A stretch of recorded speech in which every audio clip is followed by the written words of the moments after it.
চুরি ডাকাতির সিনেমা তো আপনারা কম বেশি সবাই দেখেছেন, কিন্তু আজকে আমি যেই মুভিটা আপনাদের সঙ্গে শেয়ার করতে চলেছি সেটা অন্য সব মুভির থেকে সম্পূর্ণ আলাদা। আজকের গল্প এমন একটা চোরকে কেন্দ্র করে যাকে চোর বললেও ভুল হবে, বরং তাকে আর্টিস্ট বলা যায়, কারণ বছরের পর বছর চুরি করে যাওয়া সাধারণ কোনো চোরের কাজ না, এটা শুধুমাত্র শিল্পীরাই করতে পারে। মানুষের সামনে হঠাৎ করে গায়েব হয়ে যাওয়া ছিল তার স্পেশাল ক্ষমতা। মুভির শুরুতেই এই গল্পের মূল চরিত্র ডায়াবলিক নামের একজন নামকরা চোরকে দেখা যায়। সে সবসময় সারা শরীরে একটা কালো মাস্ক পরে থাকার কারণে কেউ এখন পর্যন্ত তাকে চিনতে পারেনি। এছাড়া সে এতটাই দক্ষ একজন চোর যে আজ পর্যন্ত কোনো পুলিশও তাকে ধরতে পারেনি। এমনই একদিন ডায়াবলিক ইতালির একটা ব্যাংক থেকে কিছু দামি জিনিসপত্র চুরি করে সেখান থেকে পালাতে থাকে। পুলিশও তার পিছু নেয়। একসময় পুলিশ ডায়াবলিকের পথ আটকে ফেলে এবং তাকে ঘিরে ফেলে। সবাই ভেবেছিল আজ হয়তো তারা ডায়াবলিককে গ্রেপ্তার করতে পারবে, কিন্তু অদ্ভুতভাবে দেখা যায় ডায়াবলিক তার গাড়ির একটা বাটন চাপ দেওয়ার সাথে সাথে রাস্তার নিচের অংশ উঁচু হয়ে যায় এবং ডায়াবলিক তার গাড়ি চালিয়ে একেবারে পুলিশের মাথার উপর দিয়ে উড়ে যায়। এইসব দেখে সেখানে থাকা সব পুলিশ স্তব্ধ হয়ে যায়, তবুও তারা থেমে থাকে না, আবারও ডায়াবলিককে ধাওয়া করতে থাকে। তখন ডায়াবলিক তার গাড়ি থেকে কিছু বিষাক্ত গ্যাস ছাড়তে শুরু করে এবং পেছনে থাকা পুলিশ সেই গ্যাসের কারণে সাথে সাথে জ্ঞান হারিয়ে ফেলে। এইসব দেখে পেছনে থাকা ইন্সপেক্টর গ্যাংকো নিজেই গাড়ি থেকে ডায়াবলিককে ধরতে ধাওয়া করে, কিন্তু অবাক করা বিষয় হলো কিছুক্ষণ যাওয়ার পর তারা দেখতে পায় ডায়াবলিকের গাড়িটা রাস্তার পাশে উল্টো পড়ে আছে, কিন্তু ডায়াবলিককে আর কোথাও খুঁজে পাওয়া যায় না। এতে পুলিশেরা বেশ হতাশ হয়ে পড়ে। অন্যদিকে একটা পার্টিতে জর্জিও নামের একজন ডিফেন্স মিনিস্টারকে দেখা যায় যে তার বন্ধুর সঙ্গে কথা বলছিল। সে পার্টিতে ইভা নামের একজন সুন্দরী নারীকে দেখা যায়। জর্জিও ইভাকে স্বাগত জানায়। জানা যায় যে ইভা এই শহরের একজন নামকরা বিজনেসম্যান, তবে এই ব্যবসাটি তার নিজের তৈরি নয়। সে একজন বৃদ্ধ বিলিয়নিয়ারকে বিয়ে করেছিল এবং তার মৃত্যুর পর সব সম্পত্তি এবং কোম্পানি এখন ইভার হয়ে গেছে। ইভা তার সৌন্দর্য এবং আভিজাত্যের জন্য সবসময় আলোচনায় থাকত। পার্টিতে সবাই ডায়াবলিকের ব্যাপারে কথা বলছিল এবং ইভাকে সতর্ক থাকতে বলে, কারণ ডায়াবলিক যে কোনো সময় তার সম্পদ চুরি করতে পারে। সবার মুখে ডায়াবলিকের বুদ্ধিমত্তার গল্প শুনে ইভার মনে তার প্রতি এক ধরনের কৌতূহলের জন্ম নেয়। পার্টির শেষে জর্জিও ইভাকে বাসায় পৌঁছে দেওয়ার কথা বললেও ইভা তা ফিরিয়ে দেয় এবং একা ফিরে যায়। পথে ইন্সপেক্টর গাঙ্কো ইভাকে থামিয়ে তাকে সতর্ক করে বলে যে ডায়াবলিক যে কোনো সময় তার উপরে হামলা করতে পারে। এই কথা শুনে ইভা কিছুটা দুশ্চিন্তায় পড়ে যায় এবং ইন্সপেক্টরের সাথে এই বিষয় নিয়ে আলোচনা করতে একটা রেস্টুরেন্টে আসে। ইভা জানায় যে তার কাছে একটা বিরল এবং মহামূল্যবান পিঙ্ক ডায়মন্ড রয়েছে। গাঙ্কো নিশ্চিত ছিল যে ডায়াবলিক অবশ্যই সেটা চুরি করার চেষ্টা করবে, তাই সে ডায়াবলিককে ধরার জন্য ইভার থেকে সব তথ্য নিয়ে নেয়, যে সে কোন হোটেলে উঠেছে এবং সাথে কেউ আছে কিনা সবকিছু। যাওয়ার সময় গাঙ্কো আবারও ইভাকে সতর্ক করে বলে যে সে যেন কাউকে বিশ্বাস না করে, কারণ তারা ডায়াবলিকের আসল চেহারা জানে না। সে হয়তো ছদ্মবেশে হোটেলের আশেপাশে বা ভেতরেই থাকতে পারে। এরপর সেই হোটেলে রবার্তো নামের একজন ওয়েটারকে দেখা যায়, যাকে বিশেষভাবে নিয়োগ দেওয়া হয়েছিল ইভাকে দেখভাল করার জন্য। একদিন চেঞ্জিং রুমে রবার্তো তার সহকর্মীদের সাথে ইভার ব্যাপারে আলোচনা করছিল, আর সেখানে একটা স্পিকার লুকানো ছিল, যার মাধ্যমে বাইরে বসে ডায়াবলিক তাদের সব কথা শুনে নিয়েছিল। রবার্তো যখন হোটেল থেকে বাড়ি ফিরছিল তখন হঠাৎ পেছন থেকে কেউ এসে তার উপরে হামলা করে দেয়। সে আর কেউ নয় বরং ডায়াবলিক। সে রবার্তোকে খুন করে লাশটা লুকিয়ে ফেলে। এরপর সে বাসায় ফিরে স্পিকারে রেকর্ড করা রবার্তোর কথাগুলো শুনে হুবহু তার মতো কথা বলার প্র্যাকটিস করতে শুরু করে। এখানেই প্রথম ডায়াবলিকের আসল চেহারা সামনে আসে। পরের দৃশ্যে এলিজাবেথ নামের একটা মেয়েকে দেখা যায়। সে দুশ্চিন্তায় ছিল, কারণ তার স্বামী ওয়াল্টার কিছুদিন ধরে বাড়ি ফিরছে না। এলিজাবেথ তার স্বামীকে খুবই ভালোবাসত, কিন্তু ওয়াল্টার কখনোই সে ভালোবাসার মূল্য দেয়নি। অন্যদিকে ইভা সেই হোটেলে চলে আসে এবং ম্যানেজার তাকে রবার্তোর সাথে পরিচয় করিয়ে দেয়। ইভা তার রুমে চলে যায়। ইভা যখন গোসল করতে বাথরুমে ঢোকে সেই সুযোগে ডায়াবলিক ইভার লকার খোলার চেষ্টা করে। সে দেখে ফেলেছিল ইভা তার ডায়মন্ডটি সেখানেই লুকিয়ে রেখেছে। ডায়াবলিক অল্প সময়ের মধ্যে লকারটি খুলে ফেললেও ইভা বাথরুম থেকে বেরিয়ে আসায় ইভা তাকে দেখে ফেলে সে জিজ্ঞাসা করে ইভার কিছু লাগবে কিনা। ইভা না বলে সে রুম থেকে বেরিয়ে যায়। এদিকে এলিজাবেথ বাড়ি ফিরে দেখতে পায় তার স্বামী ওয়াল্টার তার জন্য অপেক্ষা করছে। এলিজাবেথ খুব খুশি হয়ে যায়, কিন্তু সে জানতো না যে এই ওয়াল্টারই হলো ডায়াবলিক। ওয়াল্টার জানায় সে একটা জরুরি কাজে এসেছে এবং এখনই তাকে চলে যেতে হবে। এলিজাবেথ তাকে ডিনার করার জন্য অনুরোধ করলেও সে রাজি না হয়ে চলে যায়। অন্যদিকে ইভা জর্জিওর সাথে দেখা করতে যায়। জর্জিও এবার কাছাকাছি আসার চেষ্টা করলেও ইভা তাকে পাত্তাই দিচ্ছিল না। আসলে জর্জিও এবার হবু বর, কিন্তু ইভা তাকে একদমই পছন্দ করতো না। সুযোগ বুঝে ডায়াবলিক আবারও ইভার রুমে লকার খোলার চেষ্টা করে, কিন্তু ঠিক তখনই ইভা রুমে ঢুকে পড়ে। ইভার সন্দেহ হয় যে রুমে কেউ আছে। ডায়াবলিক পেছন থেকে এসে ইভার গলায় ছুরি ধরে তাকে ভয় দেখানোর চেষ্টা করে, কিন্তু অবাক করা বিষয় হলো ইভা মোটেও ভয় পায় না। সে জানায় যে পিঙ্ক ডায়মন্ডটি ডায়াবলিক চুরি করতে এসেছে। সে জানায় যে ডায়মন্ডটি ডায়াবলিক চুরি করার জন্য এখানে এসেছে সেটি আসলে নকল। ইভা আরও জানায় সে নিজেও জানে না আসল ডায়মন্ডটি কোথায় আছে। ডায়াবলিক প্রথমে বিশ্বাস করতে চায় না, কিন্তু ইভা জানায় নিজের সামান ধরে রাখার জন্য সে ওই নকল রিংটি পরে ঘোরে, কারণ আসল রিংটি সে অনেক আগেই বিক্রি করে দিয়েছে। রয়েছে। ডায়াবলিক তাকে শাসিয়ে যায় যে সে যদি মিথ্যা বলে তবে পরের বার এসে তাকে খুন করবে, কিন্তু ইভা মোটেও ঘাবড়ায় না, বরং সে ডায়াবলিকের প্রতি আকৃষ্ট হতে শুরু করে, কারণ সে আগে থেকে ডায়াবলিকের ফ্যান্টাসিতে ছিল। ডায়াবলিক সেখান থেকে দ্রুত চলে যায়। এরপর সে তার গোপন ডেরায় গিয়ে রিংটি পরীক্ষা করে। দেখা যায় ইভা সত্যি বলছিল, ওটা আসলেই নকল ছিল। একদিন রাতে এলিজাবেথ অদ্ভুত শব্দ শুনে জানালার পাশে গিয়ে দেখতে পায় কালো পোশাক পরা কেউ একজন বাগানে ঘোরাঘুরি করছে। সে ভয় ওয়াল্টারকে ডাকলে ওয়াল্টার বলে এটা তার কল্পনা এবং এইসব ভুলে যেতে বলে। পরদিন সকালে ইভা দেখতে পায় ডায়াবলিক তার রিংটি ফেরত দিয়ে গেছে। ইভা অবাক হয়ে যায় যে সে কিভাবে রাতে এসে রিংটি দিয়ে গেল। সে রবার্তোকে ডাকলে ছদ্মবেশে ডায়াবলিক রুমে এসে ঢোকে এবং ইভার সামনে নিজের মাস্ক খুলে ফেলে। ইভাই প্রথম ব্যক্তি যাকে ডায়াবলিক নিজের আসল চেহারা দেখিয়েছে। ডায়াবলিক বুঝতে পারছিল যে ইভা তাকে বিশ্বাস করে, কারণ সে গতরাতে হামলার কথা কাউকে জানায়নি। ইভাও ডায়াবলিককে সামনে দেখে আবেগ নিয়ন্ত্রণ করতে পারছিল না এবং তারা ঘনিষ্ঠ হয়ে যায়। ইভা ডায়াবলিককে জিজ্ঞাসা করে সে এখন তাকে বিশ্বাস করে কিনা। ডায়াবলিক জানায় সে অনেক আগেই থেকে ইভার আশেপাশে ছিল এবং ইন্সপেক্টর গাঙ্গো সেজে ইভাকে সাবধানও করেছিল। ইভা ডায়াবলিকের নাম জানতে চাইলে সে বলে তাকে ওয়াল্টার নামে ডাকা হয়। ইভা তখন নিজের সমস্যার কথা জানায়। সে বলে জর্জিওর সাথে তার বিয়ে ঠিক হয়েছে, কিন্তু সে জর্জিওকে বিয়ে করতে চায় না। জর্জিওর কাছে ইভার অতীতের কিছু গোপন তথ্য আছে যা ফাঁস হলে ইভার সম্মান নষ্ট হয়ে যাবে, তাই জর্জিও তাকে ব্ল্যাকমেল করছে। এইসব শুনে ডায়াবলিক কথা দেয় যে 24 ঘন্টার মধ্যে জর্জিওর থেকে সব ডকুমেন্টস নিয়ে আসবো। তারা দেখা করার জন্য একটি ক্যাফে ঠিকানা দেয় এবং একটি বিশেষ কোড ঠিক করে যাতে ইভা ডায়াবলিককে ছদ্মবেশেও চিনতে পারে। এসব নিয়ে তারা কথাবার্তা বলছিল। অন্যদিকে সেই হোটেলের ম্যানেজারকে দেখা যায় যে রবার্তোকে কোথাও না দেখে বেশ চিৎকার চেঁচামেচি করতে শুরু করে। তখন রিসেপশনের লোকেরা তাকে জানায় যে রবার্তো অনেকক্ষণ আগে ইভার রুমে ঢুকেছিল, তবে তাকে সেই রুম থেকে বের হতে দেখা যায়নি। এই কথা শুনে ম্যানেজারের কিছুটা সন্দেহ হয়, তাই সে দ্রুত ইভার রুমে চলে আসে। আর ম্যানেজারের গলার আওয়াজ শুনে ইভা ডায়াবলিককে দ্রুত তার আলমারির মধ্যে লুকিয়ে ফেলে। এরপর সে এমন একটা ফান করে দরজা খোলে যেন সে ম্যানেজারের আওয়াজে ঘুম ভেঙে মাত্র ঘুম থেকে উঠেছে। যদিও সে ম্যানেজারকে তার রুমে ঢুকতে দিতে চাইছিল না, কিন্তু তবুও সে জোর করেই তার রুমে ঢুকে পড়ে আর কথা বলতে বলতে সে রুমটি চেক করতে শুরু করে। পাশাপাশি সে রবার্তোর ব্যাপারে জিজ্ঞাসা করতে থাকে। এটা শুনে ইভা জানায় যে সকালে রবার্তো ব্রেকফাস্ট দেওয়ার জন্য এসেছিল। তারপর থেকে রবার্তোর সাথে আর তার কোনো দেখা হয়নি, কিন্তু ইভার এই কথায় ম্যানেজার বিশ্বাস করতে পারছিল না, তাই সে ভালো করে সেই রুমে রবার্তোকে খুঁজতে শুরু করে। ম্যানেজারের এমন আচরণ দেখে ইভা বুঝে যায় যে ম্যানেজার সন্দেহ করছে, তাই সে ডায়াবলিককে বাঁচাতে তাকে সাউন্ড কোডের মাধ্যমে বোঝানোর চেষ্টা করে এবং ম্যানেজারকে কথার জালে ফাঁসিয়ে বাথরুম চেক করতে পাঠিয়ে দেয়। আর এই সুযোগকেই কাজে লাগিয়ে সে দ্রুত ডায়াবলিককে তার রুম থেকে বের করে দেয়। অন্যদিকে এলিজাবেথকে দেখা যায় সে ঘুম থেকে উঠেও আগের দিনের রাতের সেই ঘটনাগুলো ভাবতে শুরু করে। তার বারবার মনে হতে থাকে যে গতকাল সে কোনো কল্পনা করেনি, হয়তো ওটা সত্যি ছিল।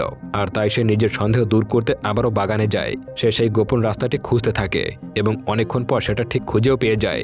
এরপর হঠাৎ ঘাসের উপরে থাকা একটা বোতামে পা লাগলে সঙ্গে সঙ্গে উপরের ঘাসগুলো উপরে উঠতে শুরু করে এবং একটা আন্ডারগ্রাউন্ড রুমের দরজা খুলে যায়। এলিজাবেথ ভয় ভয় সেই রুমের ভেতরে ঢোকে।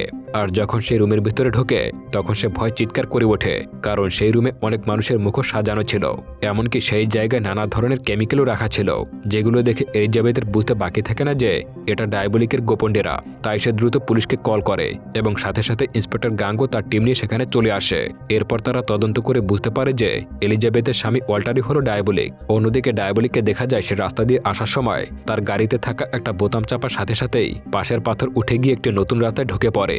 আর এইসব কিছু ডায়াবলিক তার কাজের জন্য বুদ্ধি করে বানিয়েছিল। এরপর সে সোজা সেই পথ ধরে সেই গোপন রুমে চলে আসে, কিন্তু সে তো এখনো বুঝতে পারেনি যে গাঙ্গো আগে থেকে সেখানে বসেছিল। তাই যখনই সে রুমে ঢোকে তখনই সাথে সাথে গাঙ্গো এসে তাকে অ্যারেস্ট করে ফেলে। এদিকে পরদিন সকালে ইভা সেই ক্যাফেতে চলে আসে এবং ডায়াবলিকের জন্য অপেক্ষা করতে থাকে, কিন্তু অনেক সময় পেরিয়ে গেলেও যখন ডায়াবলিক আর আসে না তখন ইভার মন খারাপ হয়ে যায়। সে ভাবতে থাকে হয়তো ডায়াবলিক তাকে ইগনোর করে ইচ্ছা করেই আসেনি। এরই মধ্যে আশেপাশে থাকা লোকজনের গল্প শুনে দ্রুত একটা খবরের কাগজ খুলে দেখতে পায় ডায়াবলিককে পুলিশ অ্যারেস্ট করেছে। অন্যদিকে সেদিনে ডায়াবলিককে পুলিশ কোর্টে চালান করে দেয়। ডায়াবলিক কোর্টে গেলে সেখানে ইভাকেও দেখতে পায়। সেখানে ইভা বারবার ডায়াবলিকের সাথে ইশারায় কথা বলার চেষ্টা করে, কিন্তু ডায়াবলিক খুব ভালো করেই জানতো যদি সে ইভার দিকে তাকায় তাহলে পুলিশ ইভাকেও সন্দেহ করবে। আর ডায়াবলিক নিজের কারণে ইভাকে কোনো ঝামেলায় ফেলতে চাইছিল না। এরপর দেখা যায় গাঙ্গোর সব প্রমাণ উপস্থাপনের পর জজ তাকে মৃত্যুদণ্ডে শাস্তি দেয়, কিন্তু দেখা যায় এই কথা শুনে ডায়াবলিকের মুখে কোনো ভয় দেখা যায় না। এরপর ইভা সেখান থেকে বেরিয়ে দেয়ালের কাছে চলে আসে এবং ওখানের 3 নম্বর ইট প্রেস করার সাথে সাথে অদ্ভুত একটা দরজা খুলে যায়। আর সেখানেই সে একটা গাড়ি রাখা দেখতে পায়। আর সেই গাড়িতে করেই সোজা ডায়াবলিকের গোপন ডেরায় ঢুকে পড়ে। সেখানে রাখা দুটো কেমিক্যালের বোতল নিজের সঙ্গে নিয়ে নেয়। তবে প্রশ্ন হলো ইভা কিভাবে ডায়াবলিকের এই রহস্য সম্পর্কে জানতে পারলো। সেখানে কি করতেই বা আসলো। এখানে জানা যায় যে সেদিন কোর্টে ডায়াবলিক ইভার দিকে না তাকালেও তার চোখের পলক ফেলার মাধ্যমেই সেই কোড ল্যাঙ্গুয়েজে তাকে অনেক কিছু জানিয়েছিল। আর সেই মতোই ইভা ওই জায়গায় গিয়ে কেমিক্যালগুলো নিজের সাথে করে নিয়ে আসে আর সেখান থেকে বেরিয়ে সোজা জর্জের অফিসে চলে আসে। জর্জিও বুঝতে পারছিল না যে ইভা হঠাৎ করেই কেন তার সঙ্গে দেখা করতে আসলো। এখানে ইভা জর্জিওকে রিকোয়েস্ট করে ডায়াবলিকের মৃত্যুদণ্ড আগে তার সঙ্গে একবার দেখা করার জন্য, কিন্তু জর্জিও জানা এটা করলে তার অনেক কৈফিয়তের সম্মুখীন হতে হবে, তাই সে রাজি হচ্ছিল না। কিন্তু ইভা তো পণ নিয়েছিল, তাই সে কিছুতেই ছাড়ছিল না। সে ভালো করেই জানতো জর্জিও যেহেতু ডিফেন্স মিনিস্টার, তাই সে চাইলেই তাকে ডায়াবলিকের সাথে পরিচয় করিয়ে দিতে পারবে। এখানে সে তো একেবারে জর্জিওকে ইমোশনাল ব্ল্যাকমেল করতে থাকে যে তার হবু বউয়ের অনুরোধ রাখতে পারছে না, তাহলে সারা জীবন কিভাবে খুশি রাখবে। এমনকি সে তো এমন একটা শুরু করে দেয় যে সে যেন জর্জিওকে ভালোবেসে ফেলেছে। আর তার এমন নরম কথাবার্তা শুনে জর্জিওর মন গলে যায় আর শেষমেশ সে ইভার কথায় রাজি হয়ে যায় এবং জানায় যে যদিও সে ডায়াবলিকের সঙ্গে দেখা করাবে, কিন্তু তার সাথে এটাও বলে যে সে ইভাকে একা ছাড়বে না, সে নিজেও তার সঙ্গে সেখানে যাবে। আর ইভাও তাতে রাজি হয়ে যায়। এরপর তারা দুজন ডায়াবলিকের সাথে দেখা করতে সেলে চলে আসে। সেখানে অনেক সময় কথা বলে তারা দুজনে বেরিয়ে আসে। পরদিন সকাল হলে দেখা যায় ডায়াবলিকের ফাঁসির জন্য প্রস্তুতি নেওয়া হচ্ছিল। আর এখানে ডায়াবলিককে গলায় দড়ি দিয়ে মৃত্যুদণ্ড দেওয়ার জন্য পুলিশ নিয়ে আসছিল। এরপর পুলিশ ডায়াবলিককে মারার জন্য জল্লাদের সামনে এনে সেখানে হাঁটু গেড়ে বসিয়ে দেয়। তবে এখানে ডায়াবলিক একেবারেই শান্ত হয়ে বসেছিল। তাকে দেখে বোঝাই যাচ্ছিল না যে তার মৃত্যু হবে, সে একেবারেই শান্ত ছিল। আর এসব দেখে গাঙ্গো খুবই কনফিউজড হয়ে যায় যে এসব কি করে সম্ভব। এখানে গাঙ্গোর পাশে থাকা একজন পুলিশ জানায় যে ডায়াবলিককে দেখে মনে হচ্ছে সে কোনো ড্রাগসের নেশায় বেহুশ হয়ে আছে। এমন কথা শুনে গাঙ্গো কিছুটা সন্দেহ করে। সে তখন চিৎকার করে জল্লাদকে থামতে বলে, কিন্তু অনেক দেরি হয়ে যায়। জল্লাদ ততক্ষণে ডায়াবলিকের গলা কেটে ফেলছিল। গাঙ্গো দ্রুত সেখানে সে মুখোশ খুলেই দেখতে পায় ওটা আসলে ডায়াবলিক নয়, ওটা ছিল জর্জিও। আর এইসব দেখে গাঙ্গো বুঝতেই পারছিল না যে এখন কি হবে, কারণ তাদের খামখেলির কারণে একজন ডিফেন্স মিনিস্টারের মৃত্যু হয়ে গেল। আর সেই সাথে ডায়াবলিকের মতো এত বড় একজন অপরাধী এভাবে তাদের ফাঁকি দিয়ে পালিয়ে গেল। এইসব দেখে সবাই শকড হয়ে যায়, ভাবতে থাকে যে এত কড়া নিরাপত্তার মাধ্যমে কি করে ডায়াবলিক সেই জেল থেকে পালিয়ে গেল। আসলে ডায়াবলিক আগে থেকে প্ল্যান করে রেখেছিল এবং ইভাও সেই অনুযায়ী জর্জিওর কাছে গিয়েছিল। ডায়াবলিক আগে থেকে তার সেই গোপন ডেরায় তার আর জর্জিওর মুখোশ বানিয়ে রেখেছিল এবং ইভাকেও সেই কেমিক্যালের সাথে সাথে সেই মুখোশগুলো নিয়ে আসার জন্য সেখানে পাঠিয়েছিল। আর সেই প্ল্যান মতো ইভা সেই মুখোশগুলো সাথে নিয়ে জর্জিওকে ভুলিয়ে ডায়াবলিকের সাথে দেখা করাতে নিয়ে আসে। এরপর যখন তারা সেখানে যায়, ইভা পেছন থেকে সেই ড্রাগ জর্জিওর শরীরে পুশ করে দেয়।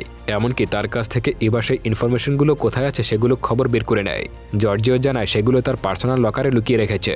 সেই সাথে ডায়াবলিক সেই লকারের পাসওয়ার্ড জর্জিওর কাছ থেকে জেনে নেয় আর এর সাথে সেই অন্য ড্রাগসটাও তার শরীরে পুশ করে দেয়, যাতে করে তার জ্ঞান ফিরে আসলেও তার সেন্স যেন কাজ না করে এবং কাউকে যেন কিছু না বলতে পারে আর কোনোভাবে যেন কারোর কাছ থেকে কোনো সাহায্য না নিতে পারে।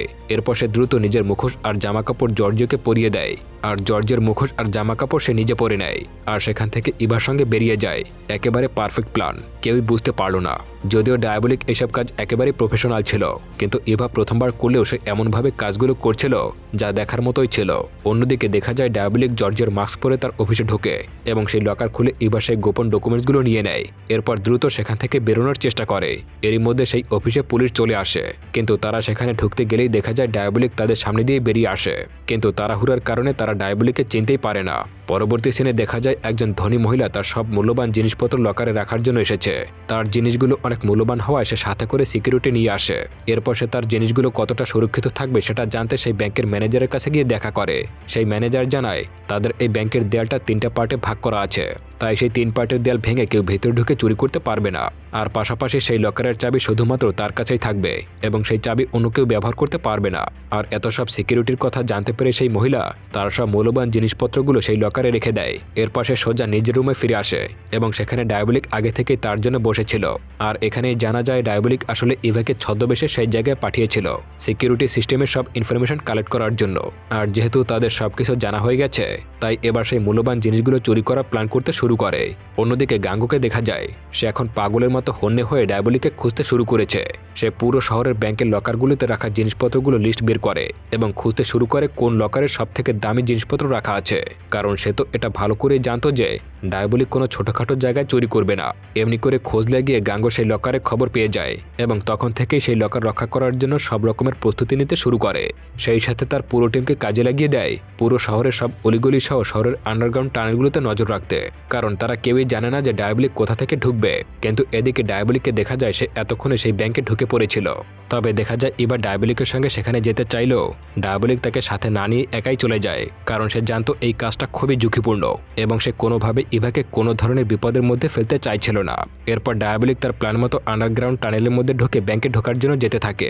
সেখান থেকে ঢোকার পথে সেন্সর লাগানো আছে, আর এবার ডায়াবলিক সেই সেন্সরকে ডাইভার্ট করার জন্য সেখানে থাকা পানির পাইপ ছেড়ে দেয়। আর সেই কারণে ওখান থেকে আসা জলের আওয়াজের জন্য ডায়াবলিক ভেতরে ঢুকলেও সেন্সর পানির আওয়াজে তার ঢোকার শব্দটা ডিটেক্ট করতে পারে না। এরপর অনেক সহজেই ডায়াবলিক সেই ব্যাংকের মধ্যে ঢুকে পড়ে আর সেখানে থাকা সবকিছু চুরি করে অন্য পথ দিয়ে সেখান থেকে বাইরে বেরিয়ে আসে। কিন্তু দেখা যায় সামনে কিছু পুলিশ সেখানে দাঁড়িয়ে পাহারা দিচ্ছে। ডায়াবলিক তাদেরকে মেরে সেখান থেকে পালাতে থাকে। তবে হঠাৎ করে গাঙ্গো তার সামনে চলে আসে এবং তাকে গান পয়েন্ট করে নেয়। এবার ডায়াবলিক কিছুটা ঘাবড়ে যায় এবং গাঙ্গো তার উপরে গুলি চালিয়ে দেয়। তবে ডায়াবলিককে মারার আগেই সেখানে ইভা চলে আসে আর গাঙ্গোকে গুলি করে দেয় আর দ্রুত একটি বোটে করে ডায়াবলিককে সেখান থেকে নিয়ে পালিয়ে যায়। যদিও সে ইভাকে দেখে কিছুটা অবাক হয়ে গিয়েছিল, তবে সে বুঝে গিয়েছিল যাই হোক ইভা তাকে একা ছাড়বে না। আর এখানে ডায়াবলিক শেষমেশ ইভাকে পুরোপুরি বিশ্বাস করে নেয় এবং তার সাথে চলে যায়।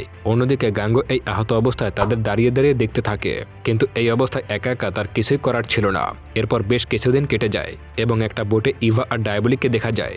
এখন তারা দুজনে অনেক সুখেই দিন কাটাচ্ছে। এরপর দেখা যায় ডায়াবলিক ইভাকে সেই আসল পিঙ্ক ডায়মন্ডের রিংটা উপহার দেয়। তবে এখন ইভার আর এইসব ডায়মন্ডের প্রতি কোনো লোভ নেই, সে তো শুধু ডায়াবলিককে নিজের সাথে চায় সারা জীবন। তাই সে ওই রিংটা সমুদ্রে ছুঁড়ে ফেলে দেয় এবং ডায়াবলিককে জড়িয়ে ধরে। আর এমন একটা সুন্দর মুহূর্তের মাধ্যমে মুভিটা এখানেই শেষ হয়ে যায়। তো বন্ধুরা, এই মুভির আরও 2টা পার্ট রয়েছে, আপনারা যদি দেখতে চান কমেন্ট করে অবশ্যই জানাবেন। আর এই গল্পটা আপনাদের কেমন লাগলো তাও কিন্তু কমেন্ট করে জানাবেন। দেখা হচ্ছে পরবর্তী কোনো ভিডিওতে, ততক্ষণ চ্যানেলটি সাবস্ক্রাইব করে আমার সঙ্গেই থাকুন। ধন্যবাদ।